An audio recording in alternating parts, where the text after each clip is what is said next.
Hello friends, welcome to ఏమైనా తినాలనిపిస్తుంది channel. ఈరోజు నేను చేసే రెసిపీ బెంగాలీ స్పెషల్ మ్యాంగో బప్పాడోయ్.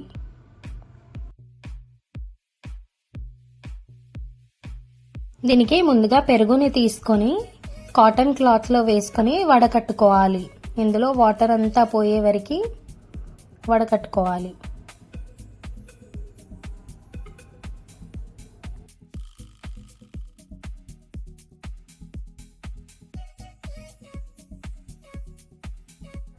ఇట్లా ముడి కట్టుకొని దానిపైన ఏదో ఒక బరువును పెట్టి 30 to 40 minutes వరకు వాటర్ అంతా పోయే వరకు అట్లనే ఉంచాలి.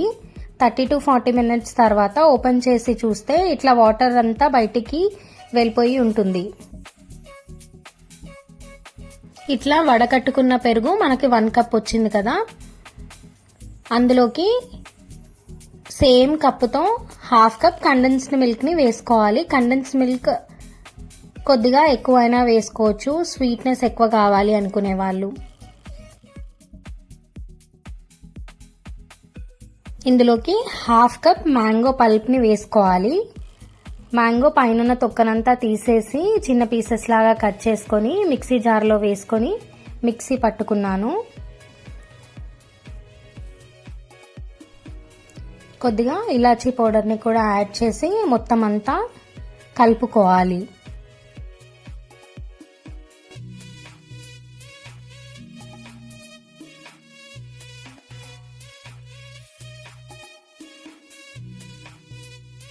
ఇట్లా ఉండలేం లేకుండా కలుపుకోవాలి. ఇట్లా కలుపుకున్న మిశ్రమంని మొత్తం ఒక బాక్స్లోకి వేసుకోవాలి.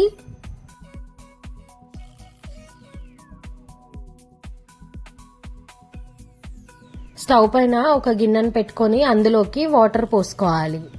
అందులో ఏదైనా ప్లేట్ కానీ స్టాండ్ కానీ పెట్టుకొని మనం పెరుగు అంతా వేసుకున్నది ఉంది కదా, అది కూడా పెట్టుకొని దానిపైన ప్లేట్ పెట్టాలి. మళ్ళీ దానిపై నుంచి ఇంకొక ప్లేట్ పెట్టి 15 to 20 minutes వరకు లో ఫ్లేమ్లో స్టీమ్ చేసుకోవాలి.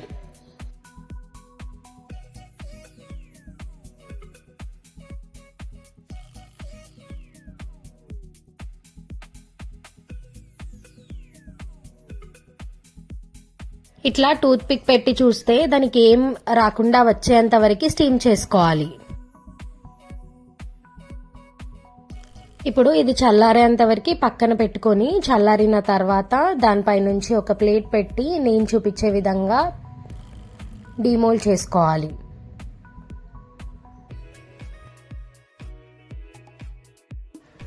చూడండి ఎంత బాగా వచ్చిందో. దీనిపై నుంచి కట్ చేసుకున్న మ్యాంగోస్ వేసుకోవాలి. ఇట్లా మ్యాంగోస్ వేసుకున్న తర్వాత మీ ఇష్టం ఉన్న డ్రై ఫ్రూట్స్ని వేసుకొని సర్వ్ చేసుకోవచ్చు. కాజుని కానీ బాదంని కానీ ఏదైనా వేసుకోవచ్చు. ఇది 2-3 hours ఫ్రిడ్జ్లో పెట్టుకొని సర్వ్ చేసుకుంటే చాలా బాగుంటుంది. చూడండి ఎంత సాఫ్ట్గా ఉందో. ఈ రెసిపీ మీరు కూడా ట్రై చేయండి అండ్ మీకు ఎట్లా వచ్చిందో నాకు కామెంట్ సెషన్లో చెప్పండి. ఈ వీడియో కనుక మీకు నచ్చితే లైక్ చేయండి, సబ్స్క్రైబ్ చేయండి అండ్ మీ ఫ్యామిలీ మెంబర్స్తోని షేర్ చేయండి.